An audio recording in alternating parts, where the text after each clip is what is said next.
warahmatullahi wabarakatuh. Alhamdulillah. Subhanallah.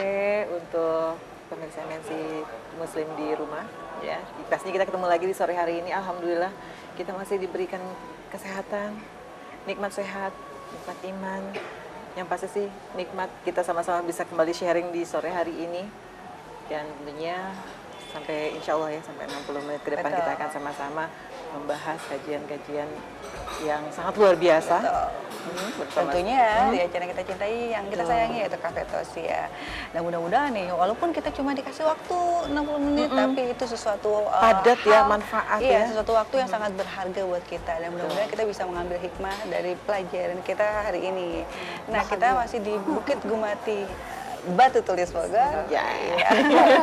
Lulus ya bersama saya Nisa Nadira. Bersama saya juga Teni Nadira. Dan kita telah hadir seorang Bunda kita. Bunda Asia. Bunda Asia. Jangan bosan-bosan loh diajak. Insya Allah. Diajakin sharing sama kita di sini ya. Bunda sehat Bunda? Alhamdulillah sehat. Bunda kalau pakai baju merah tuh seperti apa ya? Meriah gitu Bunda. Bahagia. Terpancar gitu kebahagiaan. Betul, mudah-mudahan pemirsa di rumah juga sekarang dalam keadaan sehat walafiat dan juga kebahagiaan selalu melimpah buat kita semua ya. Karena hari ini nih insya Allah nih pemirsa kita akan membahas tentang suatu hal yang tentang kebahagiaan. Jadi bahagia dengan ilmu. Nah, bahagia dengan ilmu tuh maksudnya seperti apa sih? Apakah bahagia tuh maksudnya segala sesuatunya tuh harus dengan ilmu gitu ya Bunda ya. Jadi bahagia pun harus dengan ilmu gitu ya Bunda. Nah, seperti apa sih bahagianya menurut ajaran Islam? Nah, ini kita akan kita bahas nih bersama Bunda Aisyah Nur Aisyah. Bunda, kasih ini dong apa namanya selamat apa gitu ucapan buat biar untuk lebih menyapa pemirsa lebih semangat gitu Bun. Assalamualaikum warahmatullahi wabarakatuh. Waalaikumsalam. Alhamdulillah, puji dan syukur kepada Allah atas rahmat dan nikmatnya kita masih dipertemukan kembali oleh Allah Subhanahu wa taala untuk mengkaji dan mempelajari ilmu-ilmu Allah yang sangat luar biasa. Luas dan luar biasa. Masya Allah. Pada kali ini apa yang disampaikan Teteh, kita akan membahas tentang kebahagiaan. Tentunya tidak putus juga kita selalu bersalawat kepada Rasulullah. Baginda kita Nabi besar Muhammad SAW yang selalu cinta kepada kita, kepada keluarganya, umatnya hingga akhir zaman. Semoga kita termasuk umat Rasulullah yang mendapatkan syafaat di yaumul kiamat. Amin. Bahagia. Orang dengan ilmunya. Iya. Kalau bahagia mah bahagia aja Bun. Kalau menurut saya mah pokoknya mah segala sesuatu tuh kalau misalnya kita udah bisa membuat sesuatu hal kesenangan buat kita dan kita merasa puas, pasti itu bahagia. Pasti bahagia tuh. Nah, tapi kalau dari sisi yang kita akan bahas sore hari ini nih Bun, bahagia dengan ilmu. Nah, ini luar biasa kayaknya ya. Seperti apa itu Bunda? Seperti apa kira-kira? Bahagialah orang atau beruntunglah orang dengan ilmunya. Yang pertama, orang beruntung karena dianggap asing. Kita pernah dengar kan? Beruntunglah orang yang asing. Asing maksudnya? Asing. Asing di sini adalah kita bahas kalau tidak salah kemarin ya. Adalah orang yang berada di tengah-tengah lingkungan yang tidak soleh, tetapi dia tetap istiqomah dalam melaksanakan keimanan. Bukan orang asing ya, tapi kirain teh iya. Jadi jangan asing deh. Kirain teh turis gitu asing gitu. Bukan. Jadi itu dibilang orang asing, orang aneh. Ya kan? Adanya yang positif. Kedua, orang beruntung adalah orang yang berada bersama melihat di zamannya Rasulullah SAW 5 kali lipat keberuntungannya, karena dia ada pada zaman dia bisa lihat Rasulullah, ya kan, dia bisa bersama dengan Rasulullah, kemudian dia mencintai Rasulullah. Ada yang ketiga adalah orang yang beruntung dan bahagia yang tidak melihat, tidak bersama dengan Rasulullah, tetapi dia mengimani Rasulullah SAW. Pahalanya 7 kali lipat. Subhanallah, lebih banyak ya. Karena kalau dengan gak ada zaman Rasulullah ya jelas-jelas kan ada melihat. Contoh langsung, kalau kita zaman kita tidak melihat sosoknya, kalau tidak ada keimanan susah ya Bun ya untuk jadi bisa beruntunglah mencintai dia, beruntunglah kita tidak melihat Rasulullah, tapi kita mengimani dan mencintai beliau. Makanya pahalanya 7 kali lipat, lebih baik.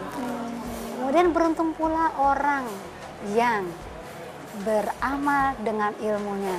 Nah, ini ada dalam hadis yang disampaikan diriwayatkan oleh Bukhari. Bahwa beruntunglah orang yang beramal soleh dengan ilmunya. Bagaimana?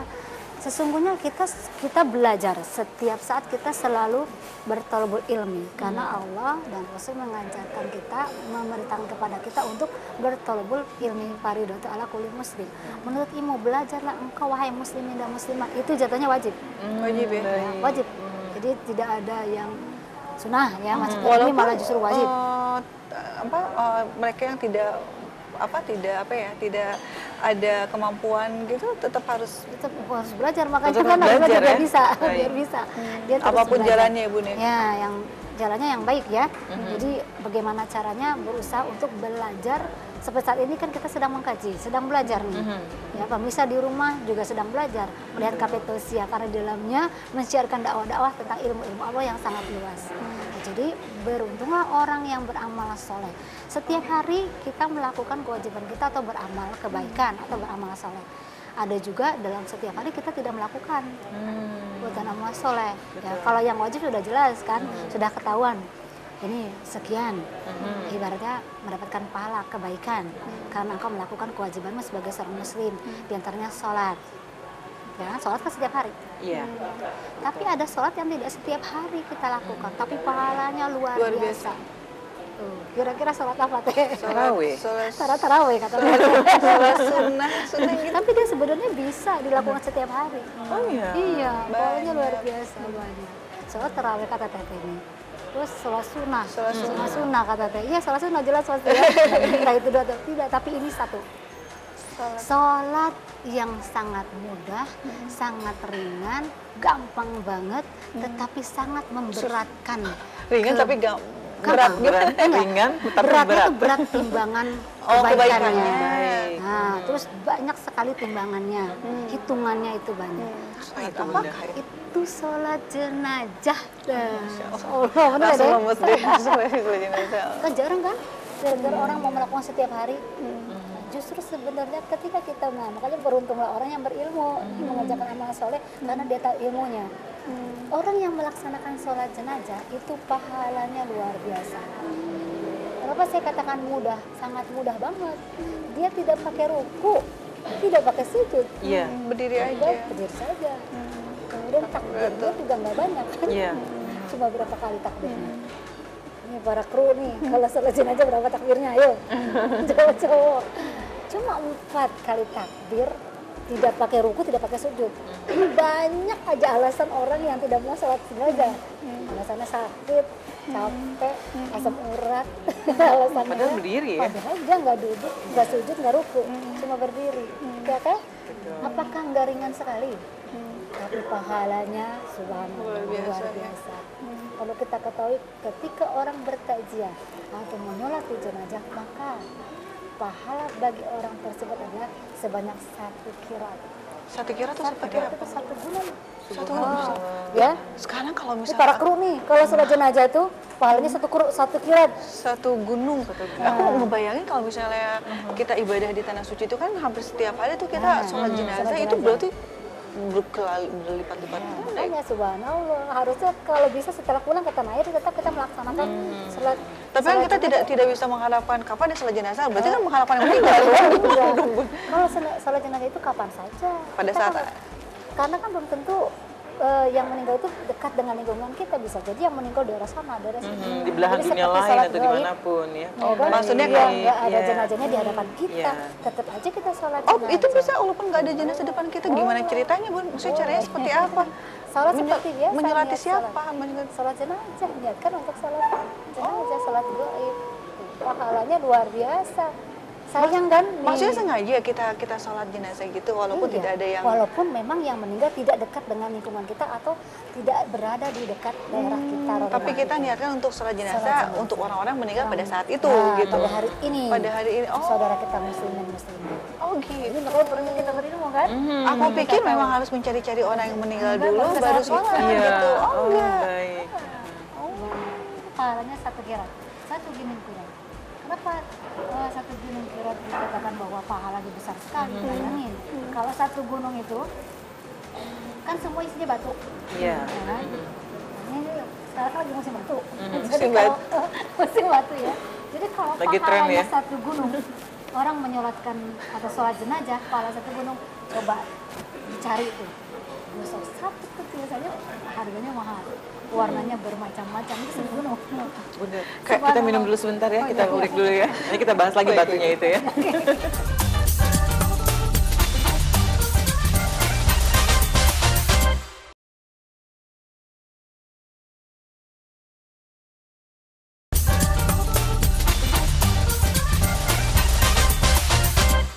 Kalau kita manusia belanja, pengennya kan beli buah atau beli telur, maunya isinya banyak.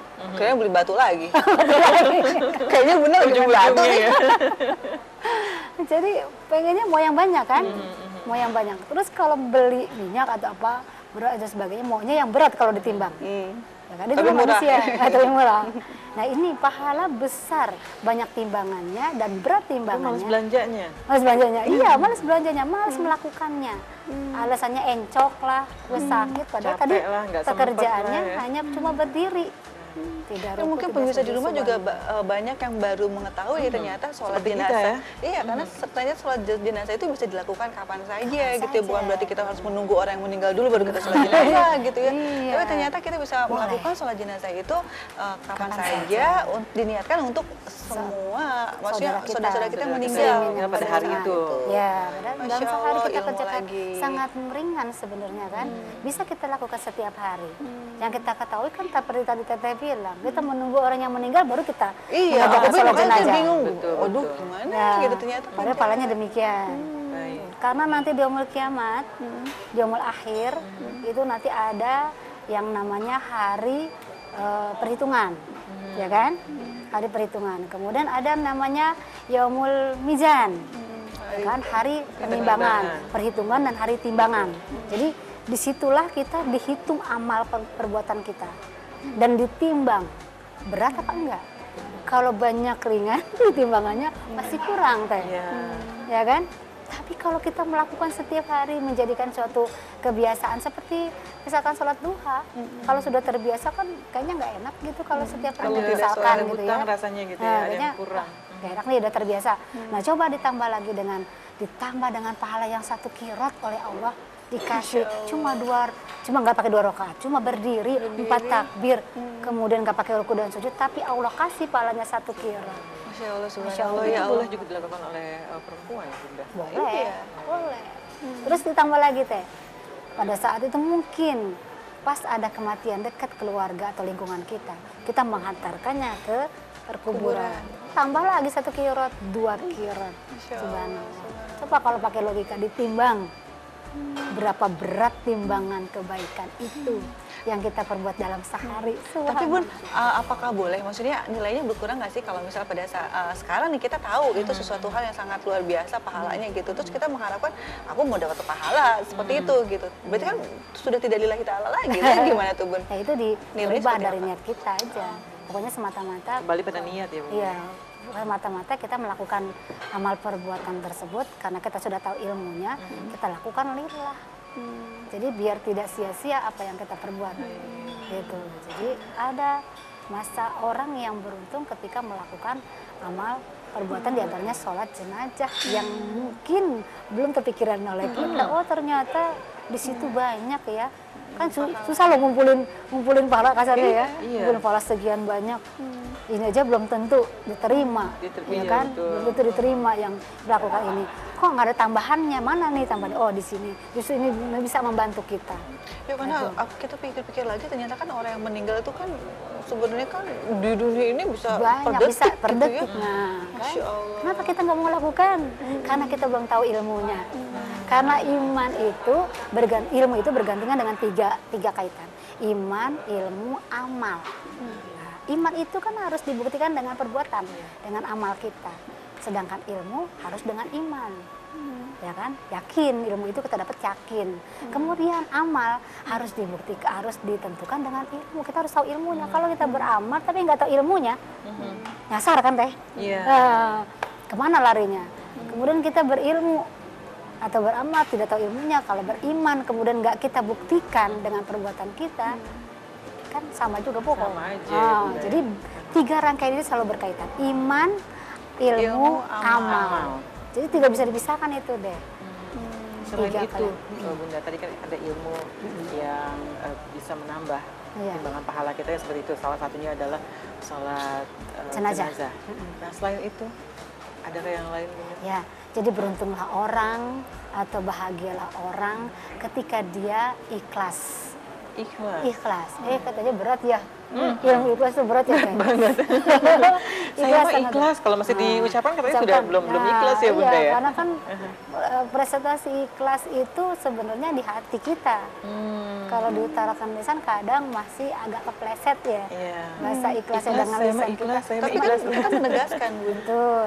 Hampir mayoritas, kebanyakan ya rata-rata ketika kita mengutarakan ikhlas itu justru Justru tidak. takut di dalam hati kita terbetik rasa puasan atau kebanggaan kita bahwa waktu dengan kebanggaan kita. Bangga dan keikhlasan kita gitu kan. ya kan? Itu apa yang bisa kita lakukan tuh kalau misalnya apakah bagaimana nih orang ikhlas itu artinya bagaimana? Orang ikhlas artinya adalah bersih. Bersih dalam hal apa? Bersih di hatinya. Dari? Yang bagaimana? Dari apa? Dari segala perbuatan-perbuatan ketika dia lakukan itu benar-benar semata-mata mencari ridho Allah dan lillahi ta'ala. tanpa pamrih apapun Niatnya juga. itu Niatnya ya, itu. Bunda, ya. Inama malu biniatnya Iya. kuat. Betul-betul karena lillah. Allah. Karena Allah SWT. Jadi kalau orang ikhlas itu walaupun mendapatkan suatu fitnah, kan kalau orang melakukan amal kebaikan ada aja halangannya kan. Betul. Ada aja godaannya, ada aja Godaannya ada. gangguannya. Akhirnya menimbul kalau tidak kuat-kuat iman, akhirnya tadinya jadi nggak ikhlas. Bisa kan menyebabkan Tadinya mau demikian. ikhlas sih sebenarnya gitu mau ya. ikhlas, tapi karena sesuatu hal akhirnya menjadi tidak ikhlas Iya. gitu kan. Nah, kalau orang ikhlas mendapatkan fitnah, maka sesungguhnya itu menjadi suatu corong hidayah ya sebenarnya. Karena contohnya gini, wah saya tahu tuh ini fitnah untuk orang yang ikhlas nih. Saya tahu dia melakukan sesuatu itu kan karena ada duitnya tuh, makanya dia mau mengerjakan. Iya. Padahal belum tentu. Oh saya tahu dia melakukan sesuatu itu karena mencari muka tuh, cari perhatian. Padahal belum tentu. Gitu. Jadi bukan Kita berarti sudah suzon. suzon kan.